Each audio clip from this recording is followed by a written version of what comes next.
Bambote, Bambote, à trop. Il y a toujours des gens qui fêtent jusqu'alors. Donc, soyez heureux. Bino bato bozui bonne santé. Pe nzambe abatele bino kino na tango yo. To zana bino elongo. Alors, chers amis, chers compatriotes, je voulais vous faire une petite autobiographie de l'artiste de Fao que j'ai connu depuis mon enfance. C'est hyper important. Parce que bato mingi bayebi vraiment et surtout la génération tozana ngoyo bato belé bayeba qui était pour la rupture moi salaki il y a plus de 17 ans à l'étranger, donc à s'exiler qui naie na Kenya pendant 18 ans. Donc du coup ayebana qui vraiment té na génération yo ba jeune bazana on a 20 ans, bazana ba 22, 23, 24 ans. Donc batikali koyeba défaoter l'artiste. Alors, na rosala moi autobiographie moko boye ya mukie ya ndenge nanga na connaissance nanga envers cet homme immortel dans la musique. Oyo na robosa na été vraiment à Bersenga depuis Bomwana.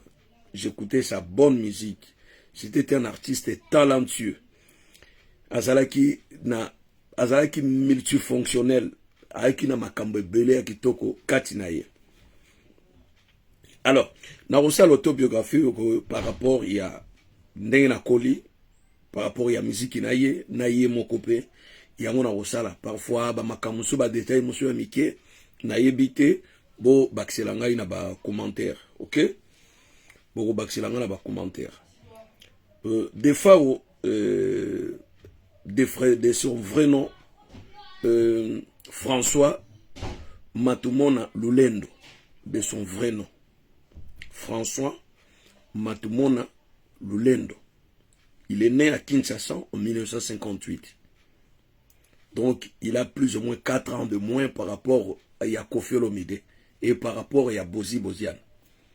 Ok? Donc, il était vraiment un jeune papa par rapport à Kofi et les autres. Des fois, il y a chance à l'âge de 12 ans d'aller étudier à l'internat.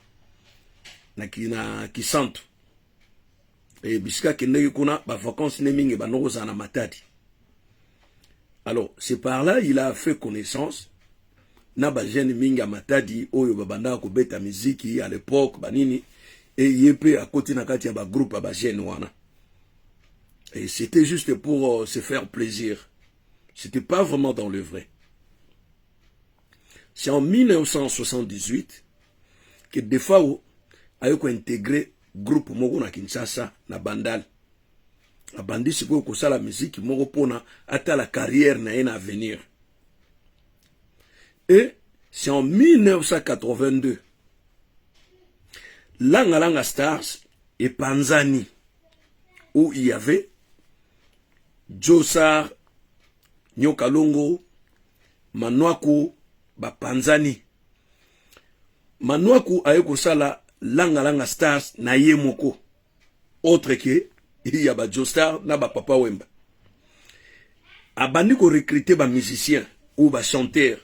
C'est par là Manwaku aye ko benda Bozi Boziana. Defao le grand Mouyaka pour Basala et Loko wana, et il y avait même Shimita pour Basala grand Zaiko ya Manwaku. Langa Langa Star ya Manwaku. Bena Mambo, bazaki mo ebele batebele. Alors bavandaki moi quelque temps, succès faux. Boyebi chanson et cartonnaga mingi na Kinshasa danse wana mwaname. Donc mwana mère. Basalaka ba succès moka makasi bazaki parmi bango ba grand danseur opena ba cartonnaga na Congo mobimba. Après problème ya finance et kokota na kati ya mouvement. Problème ya finance boyoka nezalaki te. Bozi Boziana na Ben Balongwe bayeko benda de Fao baluki lisusu na le jeune chanteur moko po ya bandeko René mingi na Bandal comme nezalaki Monza premier bayeko sala Shock Stars. ba créé Shock Stars en 1983. Les grands Mouyaka na defa au batikali na langa langa ya Manwako. Defa au nani pardon bozi boziana na ben ba ngongbani ba potani likambuka ya mbongo. Conflit ya makasi ya intérêt koti na kati ya Shock Stars. Bozi boziana ayeko longwa. Ayeko tsala anti-Shock Stars. Pona ko combattre ben na ba problème elegaki ya makamba mbongo. Alors, amemaki ba musicien belé. Batulokola batulokola ba amemaki batulokola ba Chaboté, ba Fifi Moufoudé, amemaka batu belé. Ye bozi. Presque osature mingi o ya anti-Shock Stars na ye wana. Ezalaki ba musicien ba utaki na Shock Stars. Après cela na 84 Ben ayoko sala recrutement mususu. Nde ayoko swa Carlito Lassa ayeko benda defao ayeko swa ayeko swa Debaba ayeko swa na Monza premier P. Après Jonolo ayeko joindre grand-père Bozi Boziana. Donc Bozi na Shock Stars amonaki ke ayeko tia anti-Shock Stars te ko pesa mwa soni ayeko longola Stars wana ayeko tigala anti-Shock pe Bozi abani ko évoluer ndenga évoluer ki wana a recruter ndeko na biso yo ya mwasi abetaka na OK Jazz tana boseni kombo na koma pe motei munene na Angola. Après ye ayeko recruter DS Mukandila. Après DS Mukandila ayeko recruter génération ya ba Betty Biski Ndobika ndenge anti-Shock évolue aki. Mais koto yo siko ya Shock Stars Papa Wemba tango ake poto bayeko kangaye emene atikali na mouvement. Emene azoki mouvement pendant temps moko boya mulai. Ne ba musicien mingi ya Viva la Musica ba longwaka bayeko joindre Shock Stars ba tulokola ba Juna Janana papa na ba Gandhi ayeko baksa effectif wana ya Shock Stars. Alors donc ba évoluer ki ndengo wana na champ d'attaque parce que baba ni ko évoluer depuis 1983. Si na 1999 nde defao ayeko panza mouvement wana non 1986 et 1996 avant Afdela banakokota defao ayeko panza masolo wana asali Big Stars ayeko récupérer pe ba musicien mingi ope bazalaki kaka kuna na kati ya Shock Stars lokola ba Burkina Faso mbokalia ba chanteur mususu pe ba utaki kaka kuna a récupérer bango azuna ba petit mikie bazaki na terrain ba Montana banani ba créer Big Stars. Alors Big Stars ezalaki succès moko fou. 1989 plutôt, 1989, pas 96. Donc c'était avant 1990. Parce que Big Stars, ils ont été un peu belé. Bon, excusez-moi pour la date, ba chiffre, et comme il va échapper à moi, mingi na moto. Alors, tout le monde a la vidéo, moro boye, yande konabiso Didier Nzongo, akenda yuko laksana ki santu, soit disant ndaku yaba defa o ba parana ye, ndenge baza ko souffrir, makambo belé. Des fois, on n'a jamais évolué à Kisanto. À Tigala au Kola na Kisanto. Des fois, c'est un Quinois de naissance. Parce que batu mingi bakanza rappelle que des fois, le rôle à Zaina ba master mingi, oyo abanego, ba master mingi, nesi de Baba, c'était pas de sa génération. De Baba était plus jeune que des fois. Des fois, il est né en 1958, s'il vous plaît. De Baba master né Zalagi Jonolo. John Ono qui est ici en France, a eu master de Baba. Parce que, ba wutina de Baba na Matadi. Ba yé na Kinshasa bazova na matonge na Venizwao. Pa ya vie ladi. Ba na matonge nyonso ba bi histoire ya de Baba na John Ono. Parce que John Ono tanga yaki comme un bon chanteur a confirmé déjà na Matadi, y compris de Baba. De Baba tellement zalaki instable. Abanego soit groupe to ko intégré. Groupe à Liboso a intégré que c'était Viva la musique. Après Viva la musique, tango Wemba Zongi. Bambongo ne ba yoga na Kinkeser et Simbagite amoni Kinkeser Amelie Balar. Wemba Bengani et mené à na Viva la musique. C'est par là de Baba a suivi Kinkeser et mené. Abimi pe na Viva la musique a yepe parce que Moutazare wala paré na ye makasi na kati ya Viva, c'était Kinkeser Remenea. Bisolo wa doit bana matonge to kona matonge to suis chance ya ko vécu et ba histoire wana nyonso en live comme ça na misu. Parce que biso to ya pas vie la dia, to zo mona débat ba wana na Venizwao, pembe na Teddy Ginzala, pembe na le Kasba et le Faubourg. Donc on était des gamins de 13 ans, 15 ans. Tout ce monde a ndenge ba masolo wana nyonso ndenge zo salama. Parce que na ba âge wana d'ailleurs tu vois na ba première année CO, tu vois qui déjà ba mature. Ya ko juger makambo ndenge zo les gars sur le terrain. Vous voyez. Alors, à l'époque, musique est un peu difficile pour nous intégrer dans un groupe moko parce que batu bazanga na instrument kala c'était l'église catholique. L'instrument kako pour beta moi concert, c'était l'église catholique à Saint-Joseph, ba père juif. Bon, ba bandaki mingi ko doté yango na groupe ya ba comédien Minzoto. Parce que Minzoto elaki pe loko yo ba père juif, ba créer ka bango moko. Alors la plupart ba grands comédiens, ba bandaki ko uta na njili. Ba comédien mingi.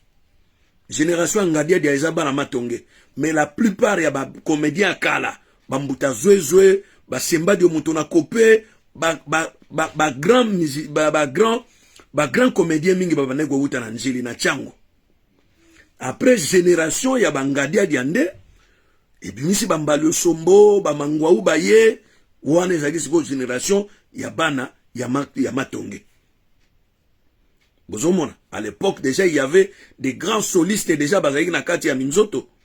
Bato lo ba shiro bato ba simbaki langa à un moment donné avant ba mutingi ya baya pour mutingi ya pas mwana matonge. Donc parcours il y a deux fois où c'était comme ça et deux fois où c'était un grand danseur, un talentueux hors pair.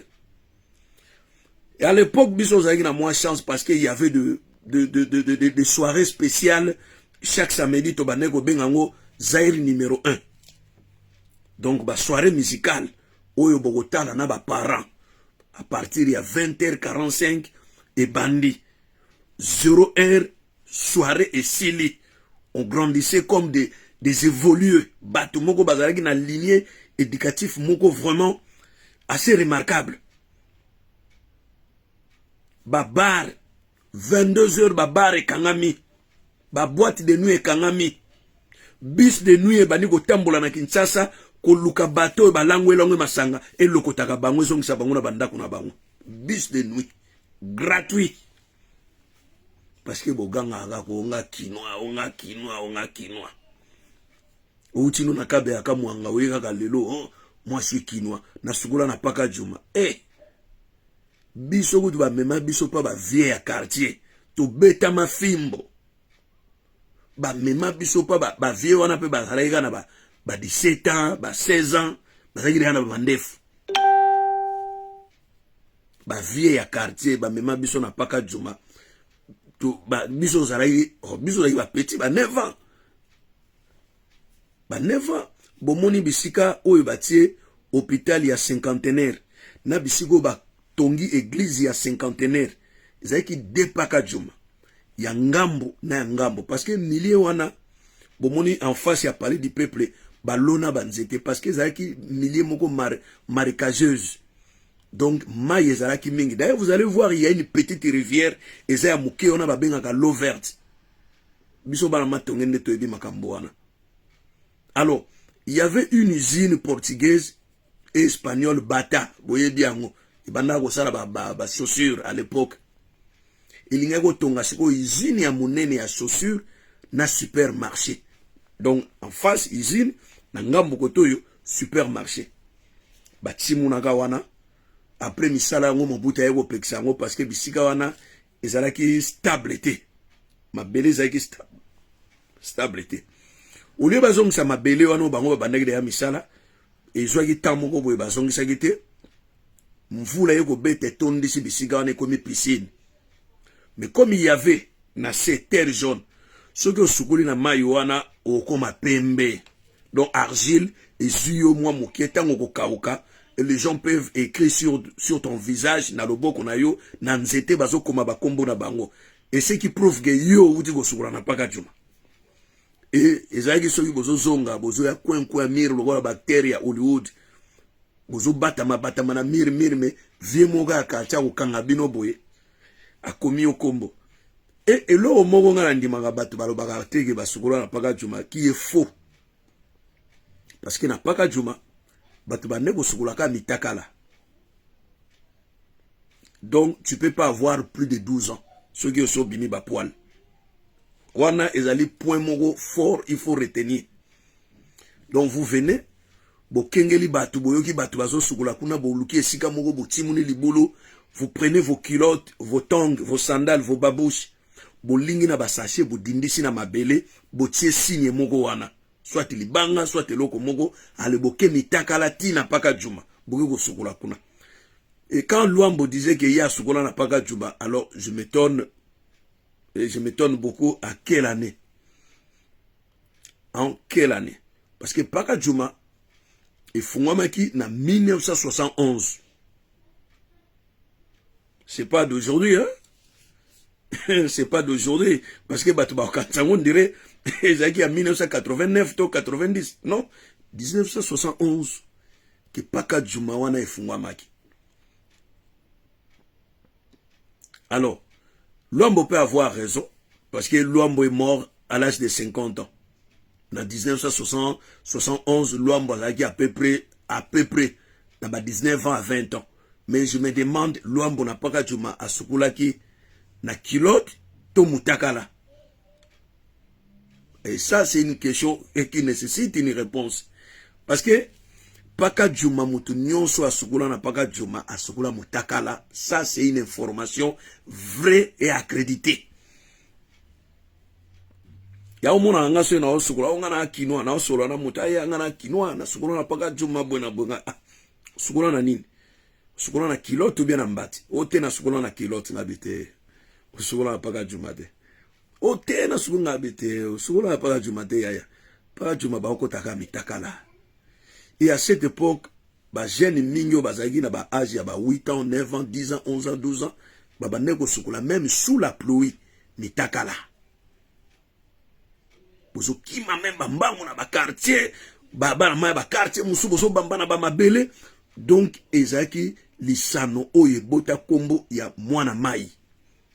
Do moninga ya lisano ya mai. Kombo boyoka mwana mai. Et utawana. Donc ce qui vous relève quand même une histoire que nous on a vécu Kinshasa. On est né, grandi à Kinshasa, la belle. Et l'histoire il y a des fois au Soyina au Betango, c'est avec beaucoup de preuves. Des choses que j'ai vécues et des choses que j'ai vues comme témoin. Il y a des fois na ba groupe nyonso wana ya langa ya gramu ya Manuaku ti balongwe basali Shock Stars e panzani ben atikali na ba musicien wana nani boziana akei ko sala yepe anti Shock Stars Sony wana nde mutezwaki ye ayiko longola Stars wana atikango anti Shock. Alors, nous, on a quand même vécu Bamasolo Soana et je connais des fois son vrai nom, François Matumona, son vrai nom, François Matumona Lulendo. Son vrai nom, parce qu'à l'époque, bazo bengue vieux François. Après, des fois où je ne sais pas, là, je ne sais pas vraiment. Dans la histoire, n'a été. Que des fois où, à des fois, pseudo moko bango na bango mystère à côté musique on est ko pesana parce que le solo wana pe na yoka yango pa evoloko lobi ke muto apesa Koffi Olomide kombo ya Olomide ezali Papa Wemba, mais c'était faux.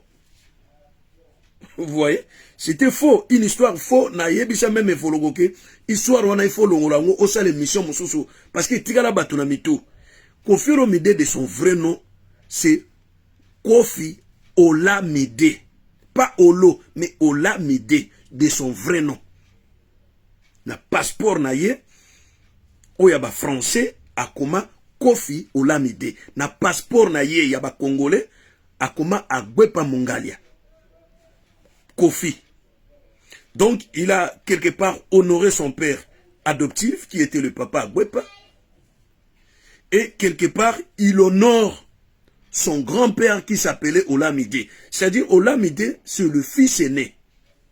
Donc, Koffi Azalaki, Aza fils aîné à Maman Ani ou Maman Aminata. Effectivement, Koffi Olomide Botami, na Libéria, il n'est pas né à Kisangani comme il a prescrit sur son autobiographie. Il n'est pas né au Congo, ni à Kisangani, parce que il y avait de vieux du quartier Oyo Salaki pa ya Basango na Papa Agwepa parce que Papa Agwepa Salaki lokola domestique ya Basango. Et à chaque fois il y avait des mutations au Abe Moko Boya Kokende Centrafrique, Abe Moko Boya Kokende Togo, on l'a mené toujours pour na misala ya Basango. C'est par là qu'il a rencontré la maman de Koffi Olomide qui était veuve à Koufelaki déjà Mobali. Le vrai papa de Koffi Olomide qui est déjà mort ou Koffi Olomide avait juste 1 année ou bien 2 ans. Parce que c'est quelqu'un, bomoni Koffi Olomide azana ba esprit wana ya ba Nigeria. Akana makila wana na nzoto na ye. Rapena na makila wana, les Nigérians c'est l'agressivité. C'est la détermination. C'est prendre la place de tout le monde. Être au devant de tout le monde. Ezali makila ya ba Nigérien qui est dans Koffi Olomide. Aujourd'hui, je ne voulais pas vous parler de Koffi Olomide parce que ça sert à rien, mais ça fait partie de l'histoire. Il y a musique congolaise à travers beau moment au Topasa, na ba vie wana nyonso parce que je l'ai vécu. Je l'ai vécu. Moi, j'ai connu Koffi Olomide quand il n'est pas encore Koffi Olomide. Je vécu Koffi Olomide, je l'ai connu quand il n'était pas encore Koffi Olomide. Parce que je m'en souviens bien, Koffi Olomide, à Bandara ba répétition na avenue Kabalo, na commune Kinshasa na Redi Amis. Redi Kaka Misio Bozomona. Et nous on était des gamins, des jeunes gamins de l'école primaire. Toi qui suis bimi na école Botoye parce que nos amis de l'école vivaient sur cette avenue là. Toye, donc, Kazie Yamasanga, bâti moi Kombo,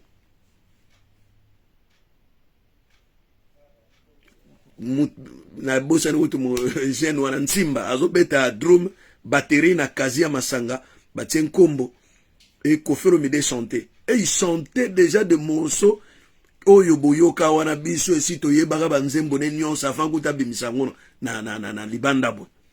Parce qu'on passait même 1 heure, 2 heures du temps où l'on a Koffi Olomide na Redi Amis. Redi wana bomona kaza mwana ya Koffi. Redi Amis, il doit beaucoup de respect na Koffi. Quel que soit ma bé ya Koffi.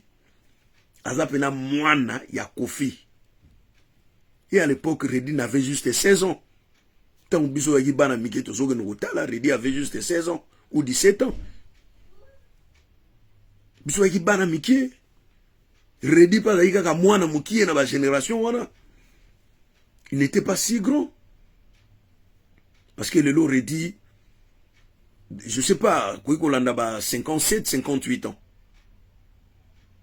57, 58 ans. Parce que, Abanego Ben a des fois au vieux. Des fois, à 61 ans, c'est-à-dire, Redi Amissi Azad dans les 56, 57 ans. Si je m'abuse pas. Parce que Bisso 51 ans, ça détrompez-vous. Donc, Azaï Moukolo na Bisso a 7 ans, 8 ans. Bisso tontozo no talaye na Kofiromide. Donc, voilà. Bah, vieux on a nyonso parce que Bisso to vécu bango à cette époque, Bazaï na banda koute. Bazaï na banda koute, ba vanda pas parent na bango, y compris papa Wemba ye moko. Bisso lo wa to ba na matonge. Papa papa Wemba Zaï na ping pong. Bon, Azaï na baleki ne bazaba mapasa. Ba beta ping pong ko sala na te. Sona matonge ngana ki lo wa numéro 1. Petit moko ya mukie ba na ko luenga. Pona ko beta na ba mbuta ping pong. Donc, biso banoko beta bana kasafubu, bana bandal, bana yolo. Toye banaka. Na bomwana toye banaka. Parce que, to baneko fréquenter 3 cinémas na Kinshasa. 3 ciné moko ezalaki ya noko ya Kofiromide. Ciné Venus, ezalaki na Victoire, na Sima Bekatef. Ciné moko ezalaka ya portugais moko boy na yolo. Ciné Toyota. Ciné Mususu. Ezalaki na avenue Bolobo, Ciné Bolobo. C'est-à-dire, toye banaka, biso na biso ba kinois toye banaka. Moi j'ai des amis parfois, bazaba na bandal, tokuta na bango na Ciné Toyota, na ba vient na quartier. Donc, Ciné lowe bandeko banda 18h, et si le 20h, wana heure ya bana mikie, bozonga na bandako. Nikolo siko ba kokota 20h ti 22h. C'était comme ça toute Kinshasa. Structure ezalaki. Structure yo âge ya 12 ans no kota Ciné na 20h. Où tu vas? Boyebi Rambo 2 et na 1981 tango wana Michael Jackson a bimisi album na ya Thriller. Ciné Venus wana. Biso to kota Rambo 2 après 2 mois que ba vie nyonso a quartier si ba tala ba betela bino masolo. Posa le kabino ndelo bozwa kaka place te boya na Ciné Bolobo plein bokene na Ciné Toyota place ezate parce que Ciné Palladium faut pas oublier tozaki pe na Ciné Palladium mais ça qui cher yaki mitu ya bato misato pona mutu moko ezaki mitu ya bato misato pona mutu ya mutu moko et parents ni yakoze akamata bozane si 5 na famille. Abimisami tout ce qui y a 15 personnes pour na batu 5. C'était impossible. Nous avons le Ciné à Batambongo.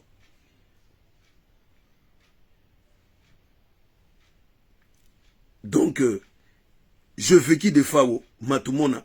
Et là, on a mis tout dans la combo, on a des fois.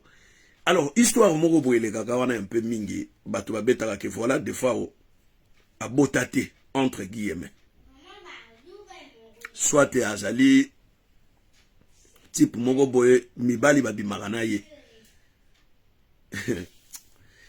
so yebili kambote tuna kanano liboso ya kos soki oyebili kambote tuna des fois c'est un grand gentleman koloba momi. Alors azana moi histoire moko eza un peu particulière ya vinaye ya parcours ya vinaye des fois wa une relation na matadi juste avec jeune. Et il a eu un garçon avec une femme na rotanga kombo na ete. Et moi si on peut ba yembela nzembo et pas ya bozi na n'importe moko boy. Nzembo ngwe saraka succès fou, c'était la mère de l'enfant de Defao. Bomoni ba Congo bazaka na système moko ba bengaka l'uvela, c'est-à-dire les racines, l'origine ya ba ancêtre na yo. Soki yo moi si ozobala azali na lignée wana ya ancêtre na yo libala wana ezali annulé na ba Congo. Or que la femme en question était une certaine tante na ye moko boye babiloko moko boye ndengwana. La famille va vendre ça bango. Est-ce que binzo to amona mwasi ote? Binzo so binzo to amona mwasi ote ko yela yetale. Ote. Bon li kambote Soko yebi o yebi sibiso to sombi ntaba to kati moto makile tangi to yambuli o masumu. Jeune qu'il était à l'époque, il a nié toute participation et la relation na yena mwana mwasi wana. Oh c'est bon. Si abandi ko kola pe azu pe mwasi atie na ndako. Mais bana bazo yate. Et son fils est né là, qui est même ici à Paris. Staff na yepe ba yebi moi maya la mwana de fois. Et ça peut vrai parce que des fois autant abandé ko ya Paris mingi il était toujours avec ces garçons là. À une trentaine d'années. Et voilà l'histoire amoureuse, il y a deux fois. Il avait beaucoup de femmes, beaucoup, c'est un homme vivant, il était un homme vivant. Un homme vivant au Kosanate. Même na Kenya na Nairobi ninga saragi wana. Il était toujours avec une femme. Mais je sais pas pourquoi l'ingaraté banzele na ye batuba ye babango bon staff na ye bato yo. Ce que je dis est vrai, Montana zawana lala na ye alala na ye bambeto moko ya botel Montana peut en témoigner basi nini oyo des fois wa bandeko ko tiana ba chambre na ye. Montana est là vivant. Alors, il faut parfois tout éviter à masolo mususu ya obeta na muto. Des fois d'ailleurs à coller na éducation moko moi ba vieux yo bazaki réservé hein. Ba vieux balinga koloba mabe ya batute, ba vieux moko ba coller na ba parents moko bazaki un peu radical. Boyoka des fois azolo balika moto azo finga moto to azolo sala polémique to jamais au komona na ba vieux wana bazaki na moi ba éducation moko boy yango biso omona na bango ba modèle. On a un modèle, il a raison. Nulle part tu verras cet homme dans la vidéo moko boye azolobela. Okotuna eka makamba Kofi ah non Kofi aza grand ah non ngai fona betaka na Kofi. Okotuna ye même makambo ya musicien mususu oyo kutu o bozi ah bozi aza grand. Eloko bozi donc il fait citer mutu nyonso azotia mutu nyonso ne sika moko ya lokumu. Bozo mona ba vie wana kala wana. Mais na bango nyonso wana mbuma mabe ezalaki Koffi Olomide. Mbuma mabe ezalaki Koffi Olomide. Je vais vous raconter une histoire na gansi Koffi Olomide soka Hollanda. Azape l'un des amis na liste na ngai. Soka Hollanda vidéo yo na kanti ya bon ya siligaka mais il va me donner quand même raison ata na pongi. Boyebi ndenge ni Koffi Olomide bakutana na Papa Wemba. Parce que Papa Wemba a dit de mensonge na vidéo moko ke azaki na Bruxelles ba eli nzembo moko boye ba bio petit moko boye étudiant muto atindeli yo nzembo yo meka ko interpréter ngo mais c'est faux. Bolanda na on a expliqué bino Koffi Olomide noko na ye azaki na Victoire son oncle et Koffi Olomide roudé parce que azavo va na Lemba côté ba kimafiki kuna Koffi roudé. Donc, milliers na ye, ezaki na matonge wana. Et Sine Venice na lopango ya Papa Wemba, c'était à 2 minutes de pied.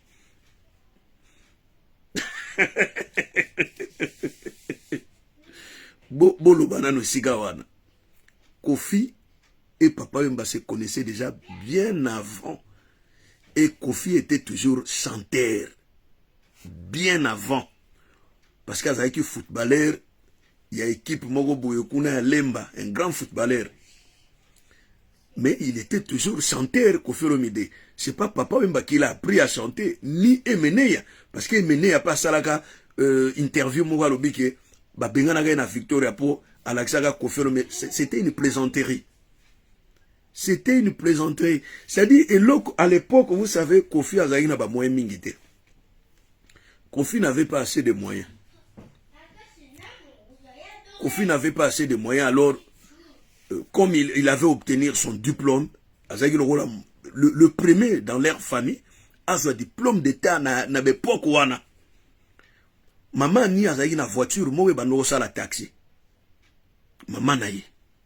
Donc na mobali na ye, papa gwe papa a la voiture et bana ko sa la taxi.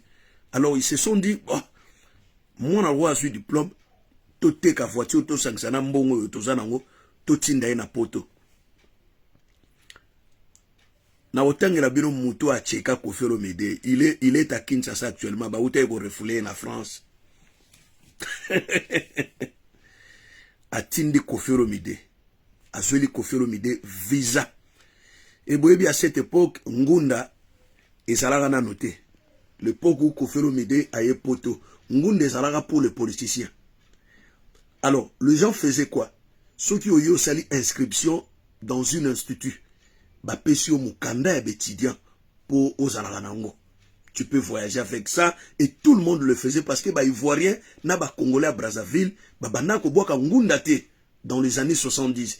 Parce que quand je vous parle ceci, parce que mon père était venu dans cette naba anewana. Après Ngunde yego kota, mama kama mitou et belé, au bois en Belgique, au bois en Hollande, là c'était après. Mais à l'époque, bateau baneko yana ba visa na bango quand tu as un diplôme au Kimbaramoro na institut au sali inscription na yo au Bani Gotanga. Vous savez, en France ici, parce que moi je suis à France, je suis en France, à Paris particulièrement. En France ici, ceux qui naissent sur en France, ils ont un visa, mais ils ont un diplôme, c'est quasi impossible parce que l'inscription na yo est gotambolama moyennant date y entrée na yo en France légalement. Mais ne vous en faites pas. Il y a des endroits où ils ne demandent pas ton passeport, juste ton inscription et ton diplôme dans la province. Alors on se pose la question, pourquoi Koffi Olomide a qu'une inscription dans la province? Ça c'est important. Et ça on négligé. Parce que na côté dans un domaine assez particulier. Pour la ligne Koffi a tikaki plusieurs universités dans Paris awa pour na dans la province qu'on soit inscription. Et là, on a eu des détails à ne pas négliger. Parce qu'il s'est dit qu'il y a Tanga, Buena Boye. Mais j'avais un vieux à moi, comme on a eu Bangana, Koffi Olomide Yembaka Mingi, que son âme repose en paix. Liberté Bangana. Koffi Olomide Yembaka. Il semblerait que Koffi Olomide vivait dans la maison de ce vieux-là. Et vous savez, tant que Koffi Olomide a sali album à Liboso en 1982, et la première personne qu'il a chanté dans son album, c'était Libertin Bangana. Boyoka banzembo ya kala ya Koffi Olomide. Bokoyoka déjà combo ya type wana. Mais les gens ne se posent pas la question pour la Koffi Olomide a yembaye. Et il semblerait, à l'impératif, il semblerait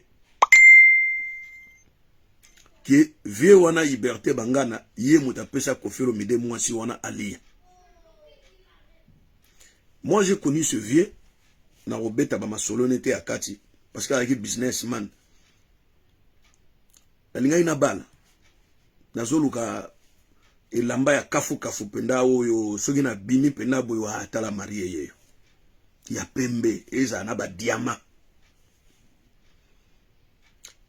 Na luki bato nyonso bagangaka ba saper na réunir ba saper parisien oyo pena soki na pesi o kombo olobi eloko wane komonana na réunir ba saper soki na pesi o kombo ya moko olobi eloko wana donc 24 heures leke belé il faut monana e monana te muto moko yela ngangote.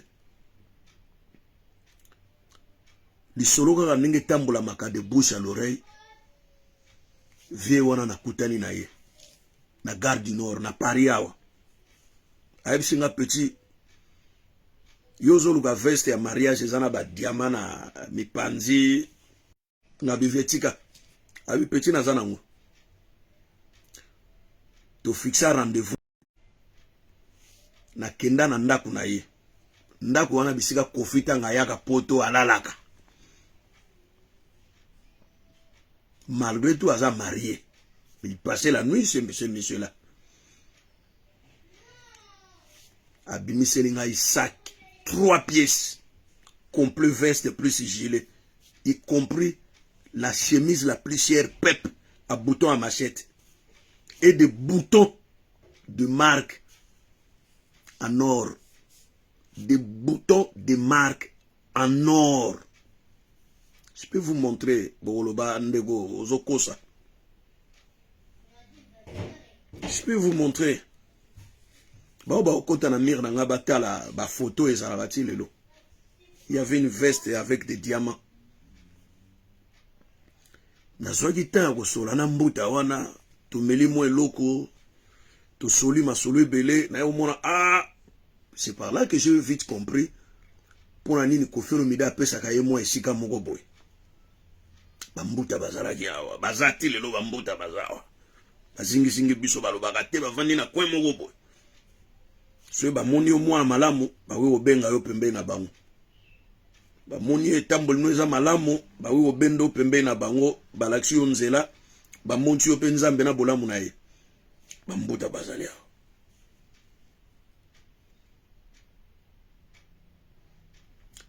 Des fois akotaki na masolo moko boya mabe na Kenya. Bisolo na linga ko beta ngote mebo. Na kansi lokola sa te na ko beta na ngai.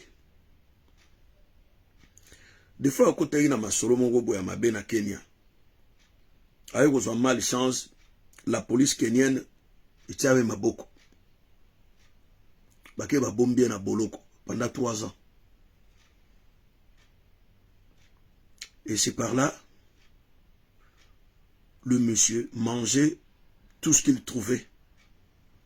Et il a pris beaucoup de temps, beaucoup de poids, n'a sorti na à prison. Il était venu en France, avant, bien avant, tant que na Kenya. Aïe kozwa soin. Et basalaki peu opération en France. Et à komaki malamu, à komi ko beta miziki, makambebele. Et vous allez même voir que retourne aye, à Bengisaki na ba Montana, na ba roga na Kenya, pour balancer moi campagne moko ya musique ya makasi. Après une fois, je le vis à Paris ici, il a pris encore du poids et a commis na boss na mokongone otobengaka kunki. Je dis mais vieux yo azozo santé na ye na maboko te et pur encore à ces deux pigmentés na niveau moko a commis pembe lokola Michael Jackson. Oh vieux azaka na mwindo ngolo tango biso zokola bato bakasa muluba oyebi biso tozaki na père aleki na biso moko komo na echi bondolo po biso za baluba azalaka ndenge moko na defao akabela defao BMW série 5 bato nyonso amatonge bande ko kanza defao aza muluba azaka tala mwanzoto matama lokola muluba baluba balingaka miziki na ye. Oh defao. Mais ce qui est un peu bizarre dans sa vie, le gars a fréquenté, il a fréquenté Papa Wemba, ne vous en faites pas. Il a fréquenté Papa Wemba. Papa Wemba tanga utini kili aye. Ba defa bazoki no kozwa bilamba ya kolata pa ya Papa Wemba. C'est par là, loko wane tigala kaye na moto, il pensait qu'il y a l'habillement. Ce monsieur est venu à Paris avec 18 valises remplies de vêtements de marque. Quand je vous dis de vêtements de marque, il y avait même des chaussures, une paire qui coûtait dans les 16 000 euros. Ce monsieur de Fao. Quelle folie!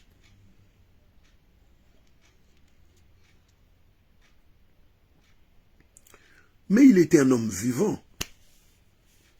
Un homme vivant.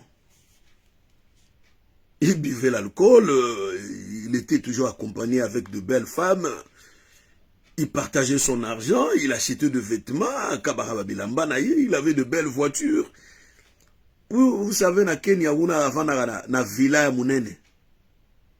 Villa ya munene, yemogo, naba domestique. Mais une histoire aussi négative, il y a des fois, parce qu'on ne peut pas dire toujours de positivité, na li solo na ye.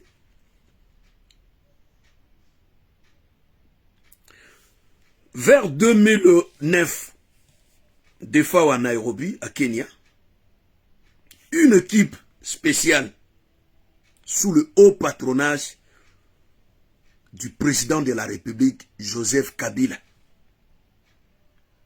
Bakei na Kenya koluka Defao. À la tête, Jean-Marie Kassamba. Parce que bolingi bokota na masolo ya mozindo. Masolo yo oyo bombama ba pona manga mutu ba yokaka ngo. Bomone bozo landanga boy. Liste ya moke na bloka bato mususu. Ata na osala vidéo ako yiko mona te. Ayebi pe go teke na osala vidéo. Et c'est comme ça. Je n'ai pas besoin de faire de millions de vies. Non, je n'ai pas besoin. Ba ba olanda ndambo wana ekoki. Une équipe sous le haut patronage du président de la République du Congo. À la tête, Jean-Marie Kassamba. Bakei na Kenya. Ils ont appelé l'ambassadeur du Zaïre et du Congo au Kenya, M. Michel. Et il appelle Defao. Oh voilà, Nazali Nandako. Délégation Mogewuti Kinshasa. Bon, bah, il y a Nazo Zerabam. Choco, avec l'ambassadeur. Bakomi kuna. Toute une équipe, il y a Télé 50. Ils sont allés avec une remplie de billets de banque, plus de 150 000 $ en liquide. Faire une mission avec des fois pour démentir que Kabila a tigala jamais qu'on la chauffeur na yé. Et des fois a refusé.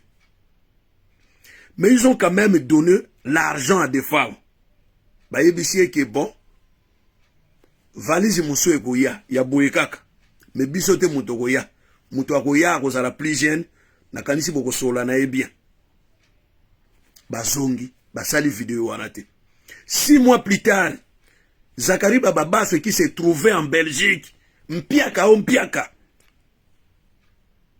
Singeleli Jean-Marie Kassamba abengi etango yokaka Zakaria lobio tokomi na système ya sita sima to vanda suna mikilité mwana lata mwa zebola lata mayaka beta sita sima kenoko beta mbunda obenda yo kwanga histoire wana euta libonza wana o Zakari abetela ke tsaka euta pa Jean-Marie Kassamba, il est vivant.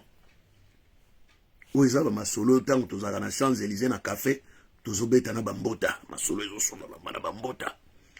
Bambota.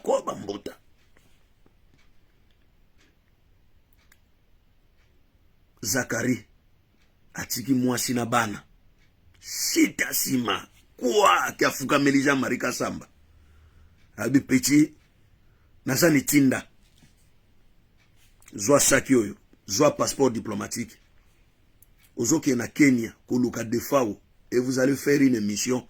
Yelanga isede wana. Primi na yo yango na tie pembeni.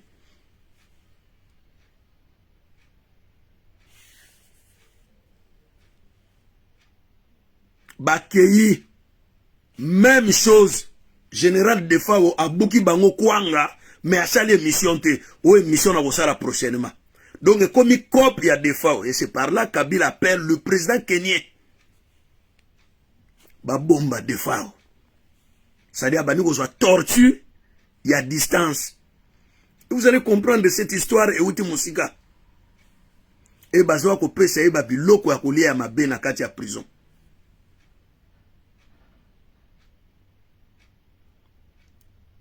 Après Jean-Marie Kassamba a accueilli la demande à libération na ye. Comme suite, des fois, il y a que emprisonnement au basalié et outi na Kinshasa. Bakeyo no mokonza mboka tindi photo libéré yo zali mwana mboka en plus ozonga no na mboka. Son retour ezalaki programmé soki boyebite na 2011. Retour vraiment ya Defao azonga na Kinshasa définitif ezalaki programmé na 2011. Ale bango balar asaine loko angote. Et je vous dis, le retour de Defao ezalaki planifié par Félix Tshilombo. Parce que Azape Mbouta Félix Tshilombo, il a bercé aussi Félix Tshilombo na jeunesse naïe. Félix Tshilombo qui dol naïe à Osagana. Ya on a vu que baluba ba opia defa maboko et puis boko mona na yebisi bino Tshisekedi wana Tshilombo akolongola bembe na ye na Douala bakolela ye dignement na mboka wana bakokunda ye na bonheur nyonso adefa kuta kozwa médaille suprême ya président de la République na cercueil na ye tozali awa bokoya ko comprendre que parce qu'à l'époque des fois baluba bandoko kanza za muluba ti lelo eza baluba mingi bayebi kaka te defa na mbujima ikuna bayebi kaka defa za muluba parce que na jeunesse na ye abande kokola akilo kwa muluba. Et comme la musique congolaise en particulier, la musique moko baluba muto basimbi yango oboya olinga parce que ba grand chanteur mingi ya Congo ba o basimbi la rumba congolaise c'est des Kassaïens. C'est des Kassaïens. Oboya olinga, c'est comme ça. Baluba bazana don moko assez particulier. Na makambo ya football, na makambo ya masano ya boxe, na makambo ya muziki, c'est-à-dire baluba bazana domoko, mais malheureusement baluba mingi sont corrompus, sont vendus, na ba don, na ba qualité na bango. Et la plupart sont devenus de faux pasteurs, de faux évangélistes, et les uns sont des docteurs, les autres sont des éminents professeurs, mais ils sont devenus de vendus pour nini lo chocho.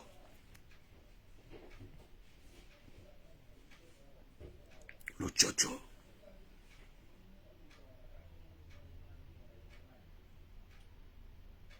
Alors, na kota na bino ba détail monsieur Mike Mikete ya la musique congolaise, la rumba et utawapi banda wapi bima wapi na kobongisa bino mokolo moko ya kafu vraiment na sela bino milulu moko ya kafu po to me akobeta histoire ya rumba.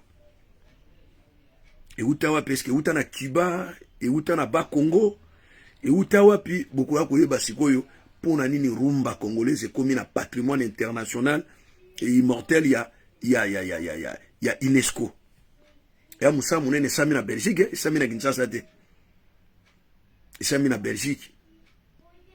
Batu bavandela likambango mike na bambula ti leo baye kolonga ngo. Na uyi kuna Kinshasa baso beta mbunda babi ba osigoyo lokola rumbe koti na ekomi patrimoine ya UNESCO. Ba concert ezongi nango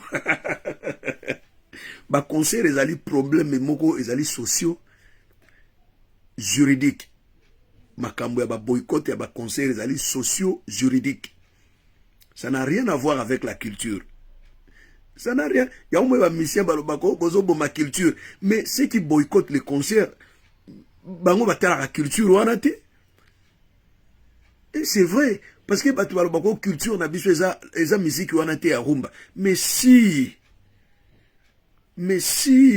cette rumba fait partie de la culture congolaise, c'est-à-dire ezali symptôme mokoto signe eza ko caractériser lolenge bozalaka, c'est ça ba bengi culture, lolenge bozalaka,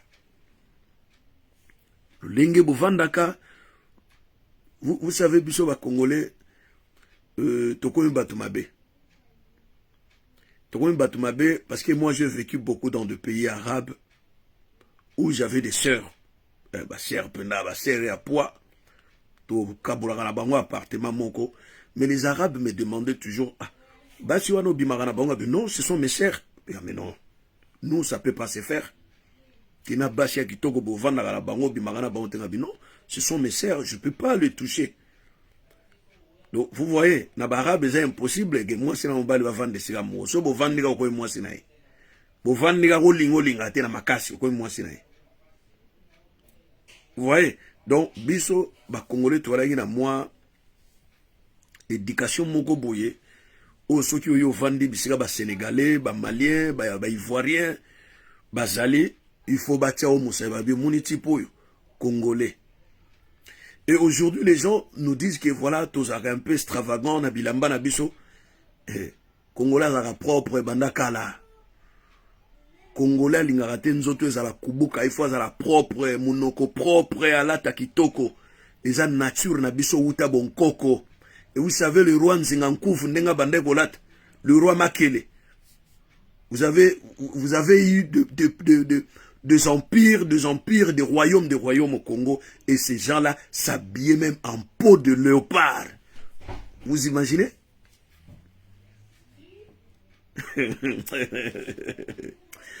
Nzambe.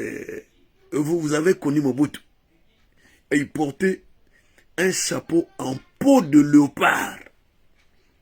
Et il y avait un film, un long métrage intitulé Un prince à New York. Et dans ce film, il y avait une espèce d'un prince vagabond avec un autre pays lointain que son royaume. Alors, ce qui est étonnant dans le film, il y avait des détails. Parce que le mec, soi-disant, entre guillemets, était un prince d'un royaume africain. Alors, son père, son père portait le même chapeau que Mobutu, en léopard, en peau de léopard. Et la peau de léopard sur son épaule. Et l'emboya le coup à richesse. Ngana garangoa poso penane longa nkoyi boye na zagana on est kotinanga. Mais vous savez en France, si vous voyagez na biloko wana bambila pe ba rolingelo bulo ba douane ba rolingelo bulo ya non peau de léopard est interdit yunga. Mais non, c'est mon vêtement. Je suis le descendant de Chibamcheunga Kafumba Mpata. Je suis le prince à Kabinda. Biso do uti na ba grand royaume na ba kota ba lomami kuna ba Kabinda. Donc tout ça vena ba grand descendant ya Benamitanta ya Chibamcheunga Kafumba Mpata. Donc fona zana poso benelo par benana mutuna ye benako toyo. Elembo ya Congo. Vous connaissez le nom Congo, Nkongo. C'est un nom composé. Nko qui signifie léopard, Ngo qui signifie terre, c'est-à-dire le Congo en un mot, c'est la terre de léopard. C'est pour cela Mobutu abandonné kola te koti mais aboyi mboka et tombama na kombo ya Congo avec K. Ainsi battu na définition aux yango te biso za bamvuluzi ba histoire oyo donc za na biso na motu. Donc mboka na biso un jour ceux qui toko lité biso la jeunesse to lité pour to zongisa yango na kombo nango authentique a des fois bisiga on ndete toko ko mona pouvoir ya ba mvuluzi lokola ba kimbango ya ba nkipa vita ko zongela suna biso. Je suis presque à la fin de cette belle vidéo à la fois explicative, plein d'illustrations, plein d'exemples, plein d'humour. Voilà, je suis presque à la fin. Une information, nous venons de perdre un grand prêtre sud-africain au nom de Tutu, Edmond, qui a même écrit quelque part que les Blancs sont venus en Afrique avec la Bible. Et ils les ont donnés aux Africains en leur disant: lisez la Bible, priez et fermez les yeux. En attendant, eux, volent de terre des Africains. Au moment où les Africains ouvrent bien leurs yeux, le blanc avait de terre et les Africains avaient la Bible. Ça, c'est la parole de Edmond Tutu. Na pesi bino ba joie Noël bino nyonso. Faites malamu na mabota na bino. Paix à deux fois. Tukutani prochainement pour une nouvelle aventure. C'était votre humble serviteur, Google, toujours en connexion. Ciao, ciao.